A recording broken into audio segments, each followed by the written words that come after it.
Налепниците со новата ознака за возилата во државата НМК се пристигнати и од утре ќе започне нивната дистрибуција до техничките прегледи ширум државата, изјави за Слободен печат техничкиот министер за внатрешни работи Панче Тошковски.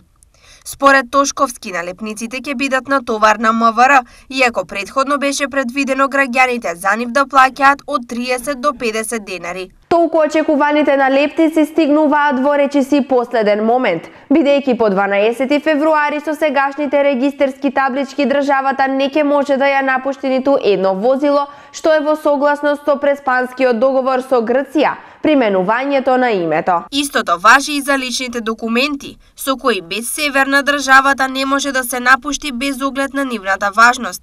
Редиците за нивна замена се уште се присутни, но не во толкава мера и во тензија како што изминатите 2 месеци. За лична карта и пасош, на пример во Штип, се чека не повеќе од 15 до 20 дена во редовна или само неколку дена со брза постапка.